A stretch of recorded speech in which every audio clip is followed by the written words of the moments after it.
सर्व मंगल मांगल्ये शिवे सर्वार्थ साधिके शरण्ये त्र्यंबके गौरी नारायणी नमस्तुते। शारदीय नवरात्रोत्सव सुरू झालेला आहे। दुर्गा माता पृथ्वीवर अवतरलेली आहे। दुर्गा मातेच्या विविध रूपांचं आपण पूजन करत असतो। महाकाली, महासरस्वती, महालक्ष्मी अशा तीनही स्वरूपात प्रकट होऊन 3 वेळा दैत्यांचा संहार करत स्त्री शक्तीने देवांचं संरक्षण केलेलं आहे। आणि अशा या आदिशक्तीचं आपण नवरात्री निमित्त जागर करत असतो, पूजा करत असतो। आणि स्त्री ही सुद्धा आदिशक्तीचाच अंश आणि प्रतिकात्मक रूप मानून आपण नवरात्र निमित्त आज विविध दुर्गांना भेटणार आहोत। सन्मान नवदुर्गांच्या या राजश्री बडगुजर या माझ्या यूट्यूब चॅनलवर मी वेगवेगळ्या नवदुर्गांना आपल्या भेटीस घेऊन येत आहे। प्राथमिक शिक्षिका ते सहाय्यक संचालक पुणे विभाग अशी गरुडझेप घेणाऱ्या आई पत्नी आहेत आपल्या आजच्या शैक्षणिक तिसऱ्या दुर्गा डॉक्टर ज्योती परिहार सोळंकी। नमस्कार मॅडम। नमस्कार मॅडमचा थोडक्यात परिचय।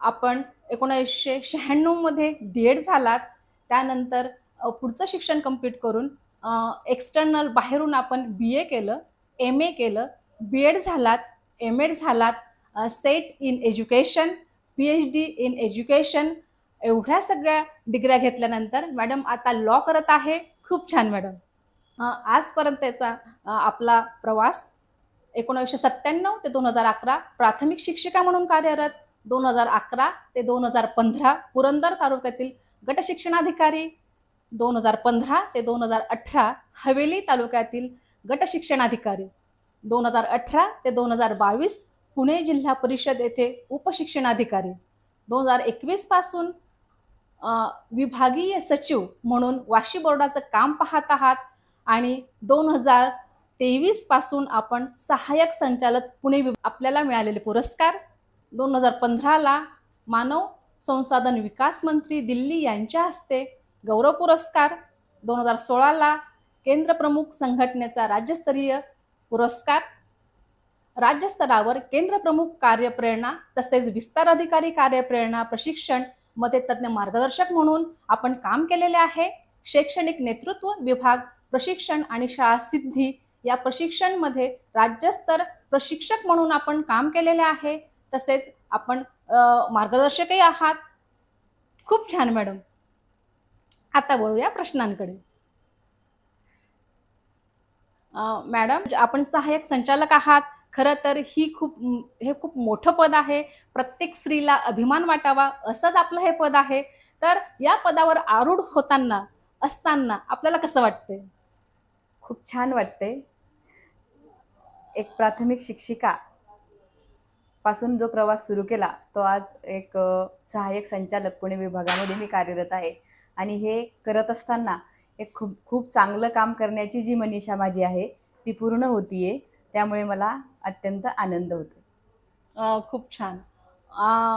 खरं तर प्रत्येक स्त्रीला असं काहीतरी करावं असं वाटत असतंय, पण प्रत्येकाला तो म्हणजे ते मिळतंय असं नाही, पण आपल्याला हे सगळं गवसलंय। खरंच खूप छान वाटतंय। मॅडम, आपल्या कामाचं स्वरूप आपण सांगू शकता का? म्हणजे याची कार्यप्रणाली कशी आहे, याचा विस्तार कसा आहे, हे आम्हाला जाणून घ्यायला आवडेल। आता सध्या मी ज्या पदावर काम करतेय ते सहाय्यक संचालक विभागीय शिक्षण उपसंचालक कार्यालय पुणे। परंतु या कामाची कार्यपद्धती सांगण्याच्या अगोदर मी माझा अगोदरचा जो काही प्रवास आहे त्या कामाबद्दल मी बोलेल की मी प्राथमिक शिक्षिका म्हणून 12 वर्ष जवळजवळ काम केलं। त्यावेळेला मी जिल्हा परिषद बुलढाणा येथे 7 वर्ष, जिल्हा परिषद पुणे अंतर्गत मुळशी तालुक्यामध्ये भुगाव येथे शिक्षिका होते आणि त्यानंतर मी MPSC द्वारे निवड होऊन 2011 ला गट शिक्षणाधिकारी म्हणून पुरंदर येथे जॉईन झाले। पुरंदर आणि हवेली या तालुक्यामध्ये काम करत असताना शिक्षकांचे प्रश्न आणि ज्या प्राथमिक शाळा आहेत जिल्हा परिषदेच्या, ह्या शाळांची गुणवत्ता कशी वाढीस लागेल यासाठी खूप चांगल्या प्रकारे काम या 2 तालुक्यांमध्ये केलं। पुरंदरच्या कामावर म्हणजे पुरंदर तालुक्यामध्ये जवळजवळ 40 शाळा ISO जिल्हा परिषदेच्या कशा होतील यासाठी आम्ही काम केलं आणि त्याच कामाचं फलित म्हणजे मला केंद्र शासनाचा उत्कृष्ट अधिकारी म्हणून पुरस्कार सुद्धा मिळाला। या तालुक्यामध्ये काम करत असताना शिक्षक सक्षमीकरण त्याचबरोबर विद्यार्थ्यांची गुणवत्ता शिक्षक सक्षमीकरणाअंतर्गत शिक्षकांचे प्रश्न सोडवणे, त्याचबरोबर शिक्षकांना जे कंटेंट नॉलेज आहे ते देण्यासाठी शिक्षकांच्या परीक्षा असतील, त्यांची आरोग्य तपासणी असेल, वेगवेगळ्या प्रकारचे प्रशिक्षण असतील, यामध्ये खूप चांगलं काम पुरंदर आणि हवेली तालुक्यामध्ये झालं. आमच्या हवेली तालुक्यातल्या शाळा खूप चांगल्या प्रकारे तेथील शिक्षकांनी काम केलं आणि अनेक शाळांमध्ये हा रचनावादी शिक्षण कार्यक्रम आम्ही राबवला आणि गुणवत्तेच्या दृष्टीने एक उच्च स्तरावर त्या शाळा नेण्यासाठी आम्ही सगळ्यांनी, सर्व प्रशासकीय यंत्रणेने आणि शिक्षकांनी काम केलं. त्याचा मला खूप चांगला अभिमान आहे. त्यानंतर उपशिक्षणाधिकारी म्हणून प्राथमिक जिल्हा परिषद पुणे येथे मी काम केलं. इथे शिक्षक आस्थापना, त्याचप्रमाणे खाजगी शाळा आणि विविध योजना हे विषय माझ्याकडे होते. त्यामध्ये काम करत असताना 3री आणि 5वीच्या विद्यार्थ्यांसाठी प्रज्ञाशोध परीक्षा जी होते त्यासाठी आम्ही स्पर्धा परीक्षेचं एक पुस्तक बनवलं शिष्यवृत्तीसाठी. ते खूप चांगलं काम त्या कालावधीमध्ये झालं. परंतु कोरोनाचा कालावधी होता. ह्या कालावधीमध्ये शाळांपर्यंत प्रत्यक्ष पोहोचता आलं नाही, परंतु शिक्षक पुरस्कार कार्यक्रम असेल, विद्यार्थ्यांच्या कला क्रीडा महोत्सव असेल, तो सुद्धा एक बालेवाडी सारख्या ठिकाणी आंतरराष्ट्रीय दर्जाचं जिथे क्रीडांगण आहे, जिथे सुविधा आहेत, अशा ठिकाणी आम्ही जिल्हा परिषदेचा क्रीडा स्पर्धांचा कार्यक्रम घेऊ शकलो. आणि त्याचबरोबर विस्ताराधिकारी प्रमोशन, केंद्र प्रमुख प्रमोशन ह्या बाबीवर आस्थापनेला असताना खूप चांगल्या प्रकारे काम मी केलं. आणि शिक्षकांना न्याय देणं, त्याचबरोबर विद्यार्थ्यांचे प्रश्न सोडवणं आणि विद्यार्थ्यांच्या गुणवत्तेकडे लक्ष देणं, ह्या 2 बाबींवर काम करत असताना पुणे जिल्हा परिषदेमध्ये खूप चांगल्या प्रकारे काम गट शिक्षणाधिकारी आणि प्राथमिक उपशिक्षणाधिकारी म्हणून झालं असं मला वाटतं. त्यानंतर माझं प्रमोशन झालं ते विभागीय सहसचिव मुंबई बोर्ड. तिथे बोर्डामध्ये एक 1.25 वर्षाचा कालावधी मी काम केलं. त्याच्यामध्ये 12वी बोर्डा परीक्षेचं जे संचलन आहे त्यावर नियंत्रण ठेवणं आणि त्याविषयी कामकाज पूर्ण करणं ही जबाबदारी माझ्याकडे होती. त्यानंतर या कार्यालयामध्ये 8 ऑगस्ट 2023ला मी जॉईन झाले. तेव्हापासून उच्च माध्यमिक विभाग पुणे, सोलापूर आणि नगर हे 3 जिल्हे आमच्याकडे आहेत आणि या 3 जिल्ह्याच्या उच्च माध्यमिकचं सर्व कामकाज आमच्याकडे येतं. त्यामध्ये सुद्धा शिक्षकांचे प्रश्न असतील, त्यांची निवड श्रेणी, वरिष्ठ श्रेणी, त्याचबरोबर वैयक्तिक मान्यता, शाळांच्या मान्यता, हे संच मान्यता, म्हणजे उच्च माध्यमिकचं सर्व कामकाज. आणि महत्त्वाचं म्हणजे 11वी ऑनलाईन प्रवेश प्रक्रिया ही जी यावर्षी आम्ही राबवली, त्याच्यामध्ये यावर्षी खूप चांगल्या प्रकारे आम्ही ती प्रक्रिया राबवली. कुठलीही अडचण त्याच्यामध्ये आली नाही. उच्च माध्यमिक स्तरावरचं सर्व कामकाज विभागीय शिक्षण उपसंचालक कार्यालयामध्ये एकवटलेलं आहे. त्यावर सहनियंत्रण करणं आणि ते काम पूर्ण करणं ही जबाबदारी सध्या माझी आहे. खरंच तुमचं कामाचं स्वरूप म्हणजे खूप आपण कधीतरी क्लिष्ट म्हणू शकतो किंवा खूप विस्तारित असं स्वरूप आहे, पण ऐकून खूप छान वाटलं. त्यानंतरचा पुढचा प्रश्न असा आहे मॅडम, की शिक्षणाधिकारी व्हावे असे स्वप्न आपण कधी पाहिले होते का? किंवा ते पाहिले असताना साकार कधी झाले? मुळीच नाही. शिक्षणाधिकारी व्हावं असं मला कधीच वाटलं नव्हतं.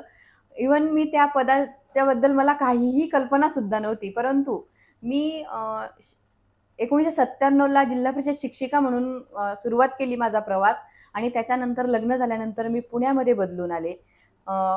मी मुळशी तालुक्यामध्ये भुगाव शाळेला होते, मी यापूर्वी सांगितलं. आणि त्या शाळेमध्ये काम करत असताना माझं शिक्षण घेण्याची जी काही माझी आवड आहे, ती आवड मी जोपासलीच होती. मी माझे कुठेही शिक्षणामध्ये खंड पडू दिलेला नव्हता.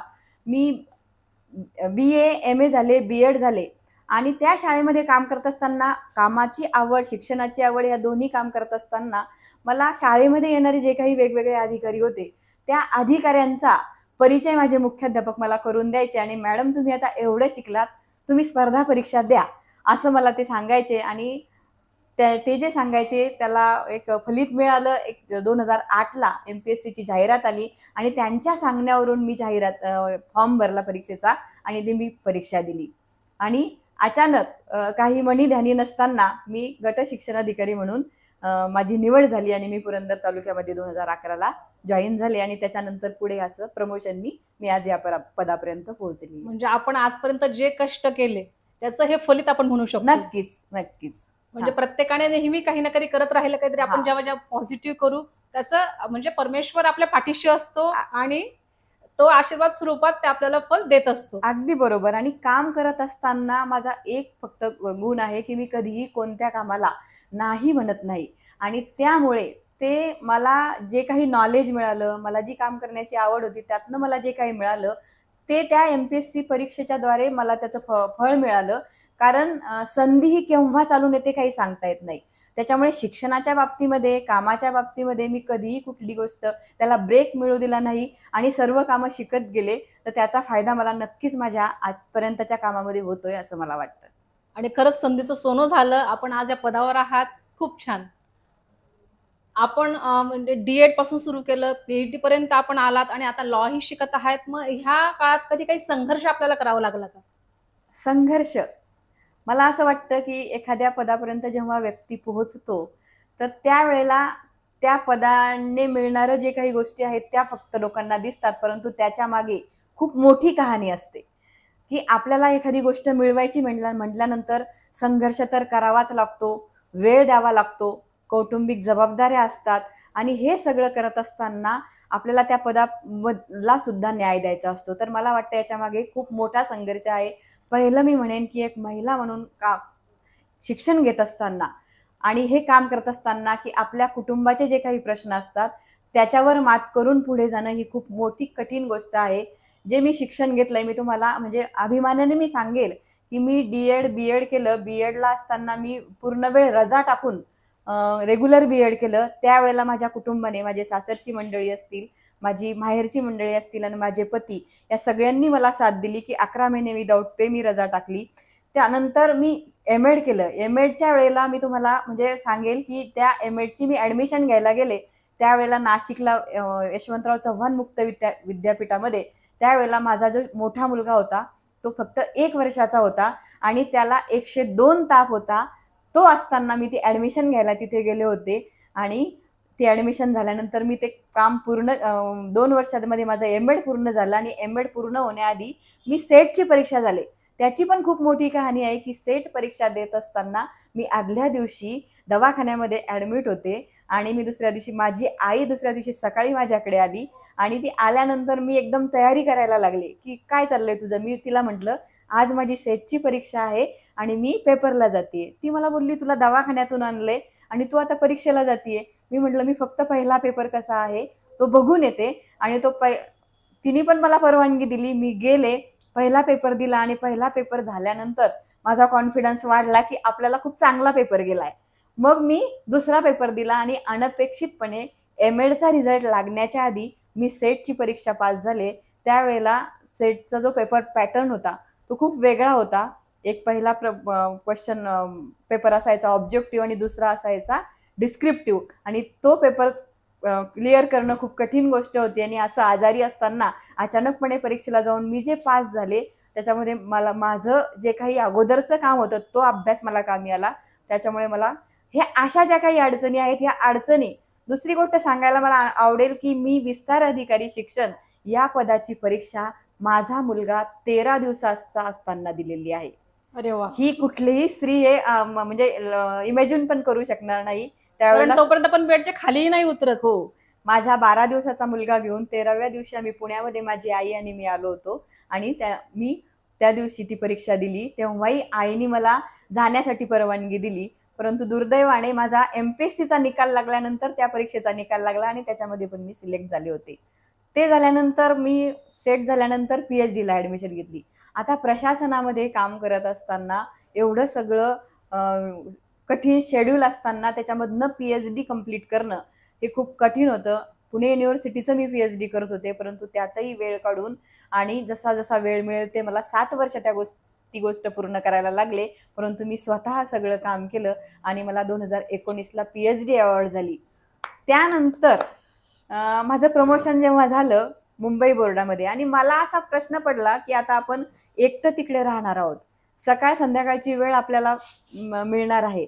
मग आपण काहीतरी करायला पाहिजे आणि अशा ह्याच्यातनंच मी सहज आपली लॉची CET दिली आणि त्याच्यामध्ये मी सिलेक्ट झाले आणि मला ॲडमिशन सुद्धा मिळाली आणि आता माझं लॉचं 3rd इयर आहे. मला फक्त सांगायला एकच आवडेल, की कुठेही ब्रेक न देता कुटुंबाची साथ मिळाली म्हणून आणि मी मिळालेली ती जी संधी आहे त्या संधीचं सोनं करून मी शिक्षण घेत गेले आणि त्याच्यामुळे मी आजपर्यंत इथे पोहोचले. याच्यामध्ये ह्या अडचणी येत आहेत, आपल्याला कसं जमेल हा कुठलाही विचार मी केला नाही. त्यामुळे मी एवढं शिक्षण पूर्ण करू शकले. खरंच खूप छान. कारण संघर्ष प्रत्येकाला करावाच लागतो. आपलं ध्येय जर काही मोठं असेल तर त्यात अडचणी येणार, पण त्यावर आपण मात केली पाहिजे. आणि खऱ्या अर्थाने आज तुमच्यासोबत तुमच्या कुटुंबालाही सलाम, की त्यांनी खरंच आपल्याला जे काही आपण जिथे आहात तिथे आपल्याला एक सुरक्षितता त्यांच्याकडून मिळाली आणि म्हणूनच आपण इथे आज पोहोचू शकला.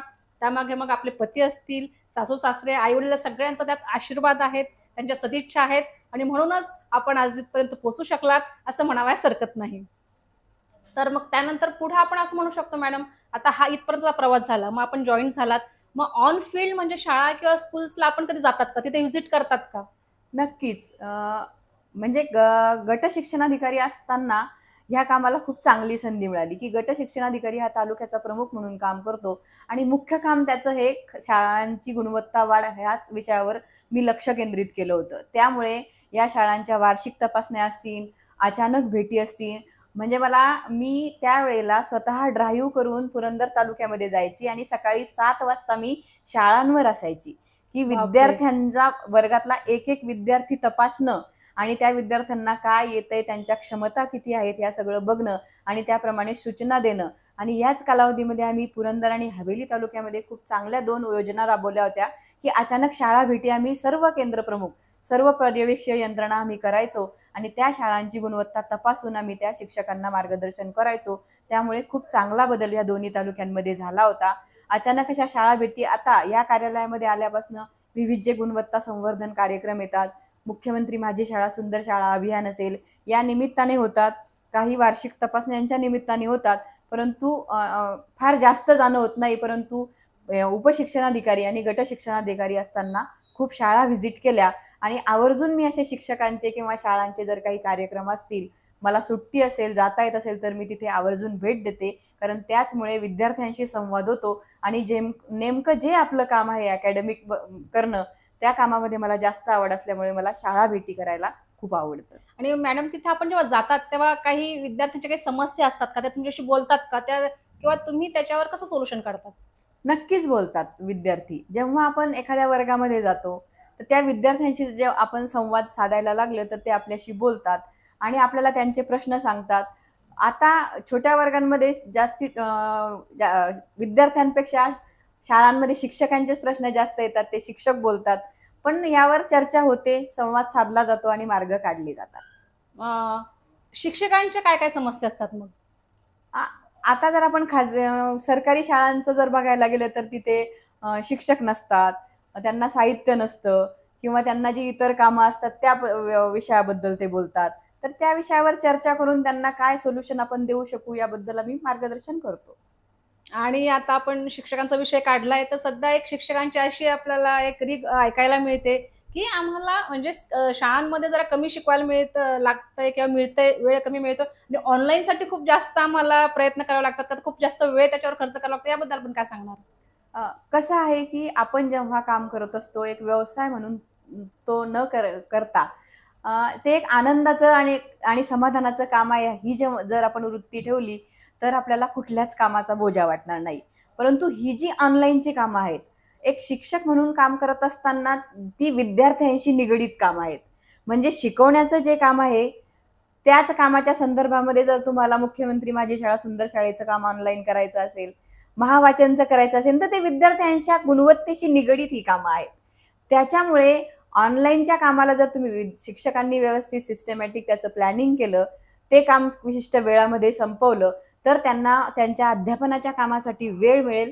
त्याच्यामुळे नाही, त्यात कसं थोडं तांत्रिक अडचणी येतात, कधी सर्व्हरचा प्रॉब्लेम होतोय, तसे प्रश्न येऊ शकतात, की आता दुर्गम जो भाग आहे, जर पुण्याचा जर आपण विचार केला तर वेल्हा आणि भोर तालुका आहे, की जिथे इंटरनेटची सुविधा नसते, रेंज नसते. मग अशा वेळी त्या अडचणी येतात. पण प्रशासन पण तेवढं समजून घेतं, की बुवा आता ते दिवसभरात नाही करू शकले, तर जेव्हा ते घरी पोहोचतील, घरामध्ये रेंज असेल, तेव्हा ते ऑनलाईन काम करू शकतात. आणि हे सगळे जे ऑनलाईनची कामं आहेत, ती शिक्षक, विद्यार्थी यांच्या गुणवत्ता आणि प्रशासकीय कामकाज याच्या संदर्भातच आहेत. त्याच्यामुळे ती कामं करावीच लागणार आहेत. शासनाच्या विविध योजना आहेत, त्या इम्प्लिमेंट कशा झाल्यात ते आपण बघतोय, त्याच्यासाठी आपण ऑनलाईन डेटा घेतोय. तर ते जर नाही केलं तर आपल्या कामाचं फलित काय आहे, आपण जे वर्गामध्ये करतोय त्यातनं नेमकं काय साध्य झालं हे कुणाच्या लक्षात येणार नाहीये. त्याच्यामुळे ही कामं करावीच लागणार आहेत. शिक्षकांनी थोडंसं एका पॉझिटिव्ह विचार या बाबतीमध्ये करावा आणि ती कामं त्या विशिष्ट नियोजन करून विशिष्ट वेळामध्ये जर केली तर त्याची अडचण वाटणार नाही. म्हणजे ते आपण जर इथे ठेवून घेतलं की हा. आपल्याला हे करायचंच आहे, बरोबर. मग त्याची आपल्याला काही अडचण वाटत नाही, आपण आनंदाने करू. आता तुम्ही शिक्षणाधिकारी किंवा ह्या ज्या पदावर आहेत सहाय्यक संचालक, या कार्यपद्धती किंवा यात काही आपल्याला काही आव्हाने वाटतात का? आव्हाने म्हणजे काय आहे, तर प्रत्येक कार्यालयाची परिस्थिती अशी झालेली आहे की काम खूप आणि स्टाफ कमी. हा एक पहिला मुद्दा. जसं तुम्ही शिक्षकांच्या बाबतीमध्ये बोललात की त्यांना टेक्निकल अडचणी येतात किंवा त्यांना संसाधने नसतात, तशीच गोष्ट आमच्या कार्यालयाची पण असते की पूर्ण स्किल्ड स्टाफ असणं आणि त्यांना सगळी संसाधनं असणं, ह्या सगळ्या गोष्टी असतात. 3 जिल्ह्यांचं कामकाज इथे एकवटलेलं आहे, त्याच्यामुळे व्हिजिटर्सची संख्या खूप असते आणि सगळ्यांना मॅनेज करावं लागतंय त्या तुम्हाला. सगळ्यांना मॅनेज करणं आणि आपण सरकारी यंत्रणेतला एक भाग आहोत.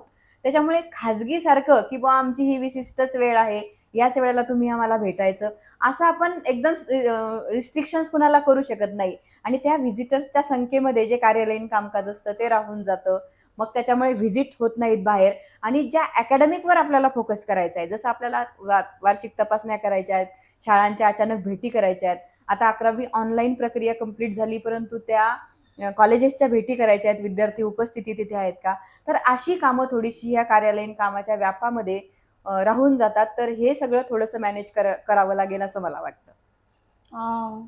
खरंच म्हणजे सगळं मॅनेज झालं तर मग सगळं व्यवस्थित पार पडणार आहे. अगदी बरोबर. आता एक प्रश्न मी तुम्हाला असा विचारू इच्छिते की सध्या जे काही चालू आहे, सध्याचं जे ढवळलेलं वातावरण आहे समाजाचं, म्हणजे मुलींवरील अत्याचार हे तर खूपच वाढत आहेत. आपण टीव्ही जरी सुरू केला तरी रोज एक नवीन बातमी येते, पण शाळांमध्येही या गोष्टी घडत आहेत आणि त्याला शिक्षक जबाबदार असतात. खरं तर पोलीस त्यांचं काम करत आहेत, पण तुम्ही एक अधिकारी म्हणून ते तिकडे कसं बघता किंवा तुम्ही काय त्याच्यावर उपाययोजना करत असतात?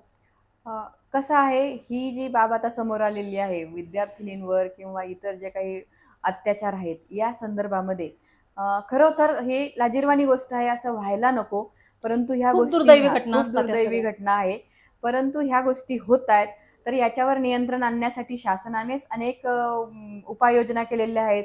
जसं आपला ऑगस्टमधील जो GR आहे, सखी सावित्री असेल, सुरक्षा, विद्यार्थ्यांची सुरक्षा या बाबतीमध्ये असेल, याची अंमलबजावणी शाळांमध्ये झालेली आहे का? जसं त्यांनी सुरक्षा समिती स्थापन केलेली आहे का, परिवहन समिती स्थापन केलेली आहे का, सखी सावित्री समिती त्यांनी स्थापन केलेली आहे का, त्यांनी शाळांमध्ये CCTV कॅमेरे बसवलेले आहेत का, ह्या सगळ्या बाबींची आढावा आम्ही वारंवार घेतो. त्या बाबतीमध्ये पर्यवेक्षण यंत्रणेला आम्ही सूचना देतो. आम्ही जेव्हा व्हिजिट तिथे करतो तर तेव्हा ह्या बाबी आम्ही आवर्जून बघतो आणि मुख्य म्हणजे याच्यामध्ये शिक्षकांमध्ये आणि विद्यार्थ्यांमध्ये जाणीव जागृती व्हावी. मुली बोलल्या पाहिजेत, स्टाफ बोलला पाहिजेत, शिक्षकांनी या गोष्टीकडे लक्ष दिलं पाहिजेत. ह्यासाठी आम्ही त्या सर्वांना मीटिंग घेऊन त्यांना सूचना देऊन आम्ही त्यांना सांगितलेलं आहे आणि या बाबतीमध्ये शाळा काम करत आहेत. परंतु ह्याच्यामधला महत्त्वाचा एकच मुद्दा आहे की ही प्रत्येकाची जबाबदारी आहे. शाळेचा स्टाफ असू देत, शाळेची कमिटी असू देत किंवा पर्यवेक्षीय यंत्रणा असू देत, या सर्वांची जबाबदारी आहे. त्याचबरोबर पालकांची सुद्धा जबाबदारी आहे की त्यांनी या बाबीमध्ये आपला मुलगा असो, मुलगी असो, यांना अवेअर करणं गरजेचं आहे. त्यातले धोके काय आहेत, काय होऊ शकतं, ह्या गोष्टी पालकांनी आता मुलांसोबत बोलणं गरजेचं आहे. कारण शालेय वेळामध्ये समजा 11 ते 5च्या वेळामध्ये मुलं शाळेमध्ये असतील, परंतु शाळा सुटल्यानंतर, शाळेच्या पूर्वी ते बसमध्ये असतात किंवा इतर ठिकाणी ग्राउंडवर असतात. अशा वेळेला त्यांना कुठल्या गोष्टीला सामोरं जावं लागू शकतं आणि त्याला त्यांनी कसं फेस करायचं, हे सगळ्यांनीच आता बोलणं गरजेचं आहे.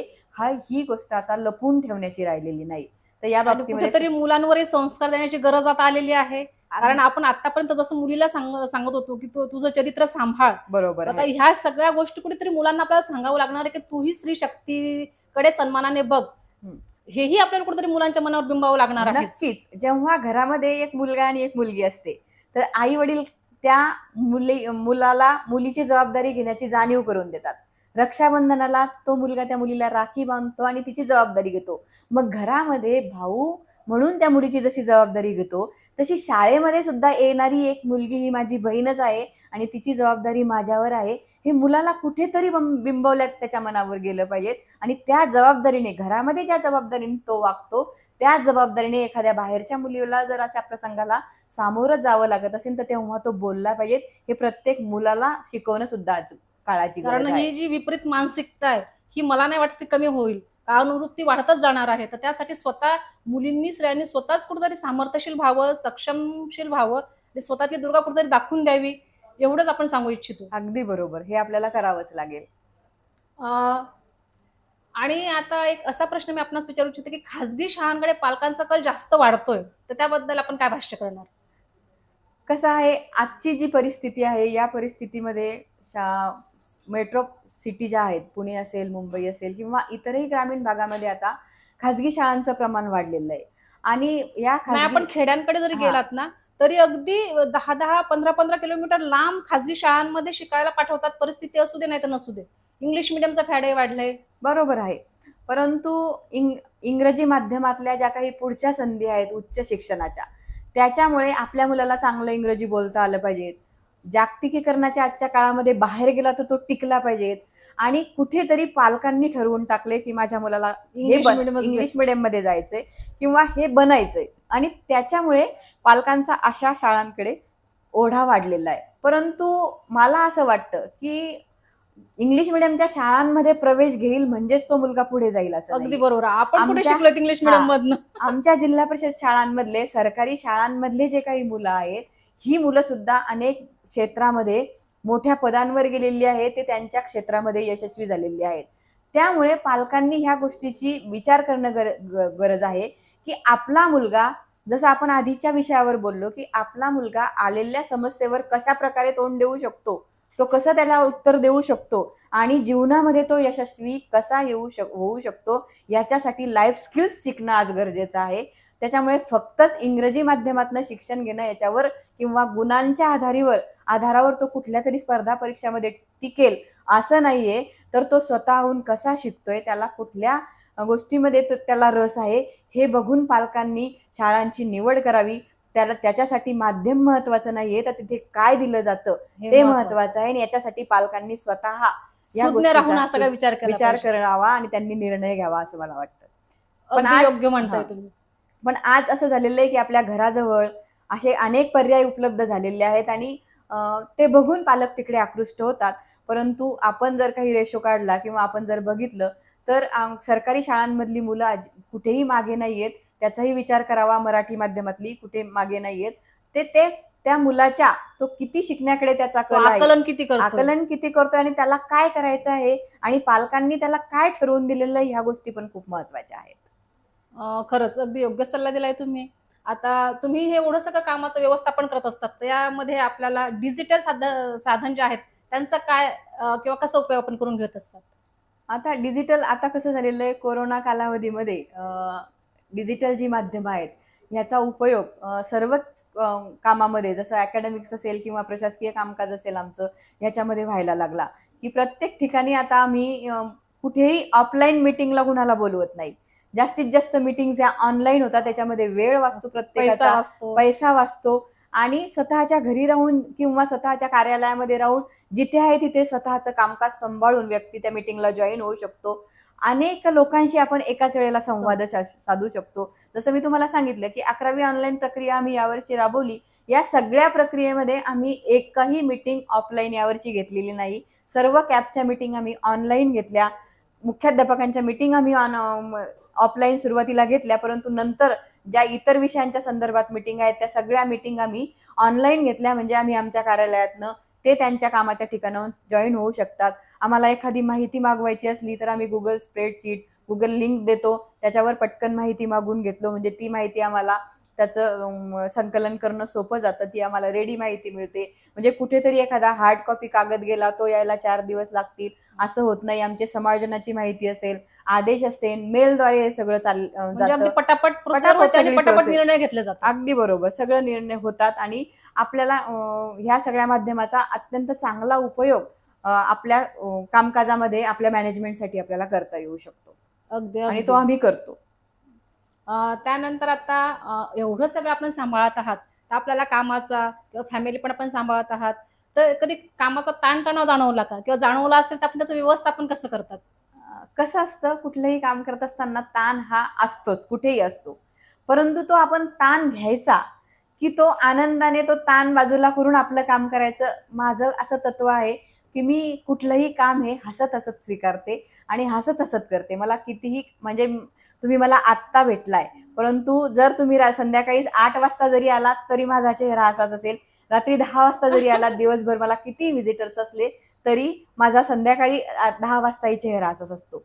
म्हणजे त्या कामाकडे बघण्याचा माझा जो दृष्टिकोन असतो तो पॉझिटिव्ह पॉझिटिव्ह. असतो. माझ्याकडे येणारा जो व्यक्ती आहे तो त्याचं समाधान घेऊनच माझ्याकडून जातो. कारण मी त्याच्याशी खूप व्यवस्थित बोलते, त्याचं समाधान करते, त्याचा प्रश्न काय आहे. घर घर आणि हे कार्यालय असं मॅनेज करताना त्याच्याबरोबर एज्युकेशन पण सुरू आहे. त्यामुळे अशा सगळ्या बाबींवर कसरत करावी लागते. पण एक माझं तत्व आहे, की मी हे स्वीकारलंय. मला कुणीही लादलेलं नाहीये तुमच्यावर. लादलेलं नाहीये किंवा मला कुणीही आमंत्रण दिलं नव्हतं, की बा तू आता ह्या फील्डमध्ये ये किंवा तू अजून एज्युकेशन घे. मग मी जर ते स्वतःहून स्वीकारलंय, तर मग ते करण्याची जबाबदारी माझी आहे. तर ते मग मी चांगल्या प्रकारे कसं करेल, असा माझा एक मानस असतो आणि त्या दृष्टीने मी माझं काम मॅनेज करत असते. नक्कीच. कारण कर्म आपल्याकडे 100% परत येत असतं. तुम्ही जे द्याल तेच तुमच्याकडे परत येत असते. तुम्ही जर सगळ्यांना समाधान देताय तर तेच तुमच्याकडे 100% नक्कीच. परत येईल. नक्कीच. ह्या सगळ्यात तुमच्या पतींची साथ तुम्ही कशी नोंदवाल? मी तर म्हणेल, की ते आहेत म्हणून मी इथपर्यंत आहे. अगदी. मी तुम्हाला जे सांगितलं, की सुरुवातीलाच माझा जो एज्युकेशनचा प्रवास होता तिथपासून, की माझं लग्न झालं 2 मे 2008 ला आणि 8 जून 2002 ला मी पुण्यामध्ये आले बी-एडची ॲडमिशन घ्यायला. की तेव्हा त्यांनी ते जर मान्य नसतं केलं, की तुला एवढी सुट्टी टाकून 11 महिन्याची रजा विदाऊट पे करून तू बी-एडला रेग्युलर ॲडमिशन घेतीये. हे त्यांनी तेव्हा मान्य नसतं केलं, तर मी आज या पदावरही नसते. म्हणजे माझ्या प्रत्येक गोष्टीमध्ये शिक्षणामध्ये असेल, मुलांचं असेल आणि माझं आजपर्यंतचा इथला प्रवास आहे, या प्रत्येक गोष्टीमध्ये मला त्यांची साथ मिळते. आता घर असल्यानंतर 2 मुलं आहेत, ह्या मुलांचं सगळं बघणं किंवा नातेवाईक असतील, इतर फॅमिलीचे प्रश्न असतील, ह्या सगळ्या ह्याच्यामध्ये आमचे दोघांचे निर्णय हे एकमेकांमध्ये चर्चा करून असतात आणि त्याची साथ असते मला. कामानिमित्तानं बाहेर जावं लागतं, मीटिंग्ज असतात, उशिरापर्यंत मीटिंग चालतात आणि अशा वेळेला घरामध्ये जबाबदारीने कोणी बघणं ते आणि त्याचबरोबर आपल्याला साथ देणं, की एक स्त्री म्हणून जेव्हा तुमच्याकडे समाज बघतो ना, तर ही इतक्या वेळ इथे राहते तरी घरात काहीच करत नसते, असा एक गैरसमज असतो लोकांचा. परंतु आपल्याला जर आपलं कुटुंब सांभाळायचं असेल ना, तर त्या फ्रंटवर जर आपण चांगल्या पद्धतीने जर लढत असू, तर आपण कार्यालयातलं काम व्यवस्थित करू. माझं हे तत्व आहे. त्याच्यामुळे हे बॅलन्स करण्यामध्ये त्यांची भूमिका खूप महत्त्वाची आहे आणि ते मला वेळोवेळी सगळ्या गोष्टीमध्ये साथ देत आलेले आहे. इव्हन आता असं मी तुम्हाला सांगते, की माझा जो पी-एच-डीचा इंटरव्ह्यू झाला, त्या याच्यामध्ये मी जो त्रास 7 वर्ष सहन केला, की ते काम करत असताना. कारण माझ्या ज्या गाईड होत्या, त्या खूप स्ट्रिक्ट होत्या. मला हे सगळं कामकाज करत असताना त्यांच्याकडे स्वतः ते सगळं न्यायला लागायचं. त्या चेक करायच्या, त्या दुरुस्त करून द्यायच्या. नंतर मी परत त्याच्यावर काम करायची आणि हे सगळं करता-करता 7 वर्ष गेले. आणि तो इंटरव्ह्यू झाल्यानंतर जेव्हा मी त्यांचा आभार मानण्यासाठी उभे राहिले, तर माझ्या मिस्टरांचे आभार मानत असताना मी जवळ-जवळ 10 मिनिट, 15 मिनिट रडत होते. कारण त्यांची जर मला साथ नसती, तर मी तिथपर्यंत पोहोचले नसते. मला ह्या सगळ्या कामामध्ये त्यांचा खूप मोठा सपोर्ट आहे आणि त्यांची साथ आहे आणि म्हणूनच मी इतक्या प्रभावीपणे माझ्या कार्यक्षेत्रामध्ये काम करू शकते. अगदी खूप छान. कारण जेव्हा कोणतीही महिला पुढे जात असते, तेव्हा तिच्या यशात जसं आपण म्हणतो, की पुरुषाच्या पाठीमागे एक स्त्री असते, तेव्हा स्त्रीच्या यशातही 100% पुरुषाचा सहभाग असतोच आणि त्यांचा सिंहाचा वाटा असतो. त्यांची साथ असते. म्हणूनच प्रत्येक स्त्री ही अशा यशस्वी शिखरापर्यंत पोहोचत असते. तर नक्कीच. आजचा आपला हा जो सुसंवाद आहे तो खूप छान आहे. अगदी एकत्र राहावं असं वाटतंय, पण कुठेतरी थांबावं लागतं. आणि एक शेवटचा प्रश्न आपल्याला असा विचारू इच्छिते, की नवरात्री निमित्त महाराष्ट्रातील मुलींना, महिलांना, स्त्रियांना आपण काय संदेश द्याल? नवरात्री निमित्त मी हेच सांगेल, की तुम्ही देवीचे वेगवेगळे रूप अभ्यासता. स्त्रीचं कामही तसंच आहे. ती वेगवेगळ्या रूपांमध्ये आई आहे, मुलगी आहे, एक व्यावसायिक आहे. अशा वेगवेगळ्या रूपांमध्ये कुणाची नातेवाईक आहे, ह्या वेगवेगळ्या रूपांमध्ये ती काम करत असते. आणि हे काम करत असताना तिला त्या स्तरावर तिथे तिला व्यवस्थित मॅनेज करता आलं, तर ती सगळ्या याच्यावर यशस्वी होईल. त्याच्यामुळे तुम्ही आजच्या या युगामध्ये पुढे जाण्याचा प्रयत्न करताय, परंतु त्याचबरोबर कुटुंब सांभाळा, नातेवाईकही सांभाळा आणि आपल्या वर्क प्रोफेशनच्या ठिकाणी सुद्धा तुम्ही त्याच सक्षमपणे आणि त्याच निर्भयपणे तुम्ही स्वतः उभ्या राहा. एक महिला म्हणून मला जर कोणी डिवचण्याचा प्रयत्न केला किंवा मला जर कोणी मागे टाकण्याचा प्रयत्न केला, तर तुमच्यामध्ये ती क्षमता आहे. ती सिद्ध करत असताना तुम्ही हे जाणवून द्या की मला काय काम मी करू शकते आणि मी महिला आहे म्हणून मी मागे राहू शकणार नाही आणि मी ते करेलच. हे सगळं तुम्ही आणि आज महिलांची जी आपण आता मुलींचा जो प्रश्न हे केला, तर महिला कुठेतरी बोलायला शिकल्या पाहिजेत. स्वतःतली जी काही भीती आहे ती भीती त्यांनी घालवली पाहिजेत की मी कसं बोलू, 4 पुरुष आहेत तर मी हा विषय कसा मांडू, असं न करता तुमच्यामध्ये जे काय आहे विषय तुम्हाला स्पष्ट मांडता आले पाहिजेत, त्याच्यावर तुम्हाला तुमची मतं मांडता आली पाहिजेत आणि निर्णय घेता आला पाहिजेत. हे जर तुम्ही करू शकलात आणि तुम्ही या सगळ्या फ्रंटवरला जर न्याय देऊ शकला तरच तुम्ही यशस्वी व्हाल. खरंच खूप छान. कारण खरं स्त्रियांनी आपण महासरस्वती आहे हे तर सिद्ध केलेलंच आहे, पण त्यांनी महादुर्गा आणि महाकालीचंही रूप जेव्हा जेव्हा गरज पडेल तेव्हा त्यांनी दाखवायला हवं, एवढंच सांगते. तर आजचा आपल्या या तिसऱ्या दुर्गेशी झालेला सुसंवाद आपणास कसा वाटला ते या व्हिडिओच्या कमेंट बॉक्समध्ये प्रतिक्रियांच्या स्वरूपात नक्की नोंदवा. आणि अजूनही आपण माझ्या चॅनलला सबस्क्राईब केलं नसेल तर सबस्क्राईब करा, लाईक करा, शेअर करा. बस एवढंच सांगते. खूप खूप धन्यवाद मॅडम. धन्यवाद.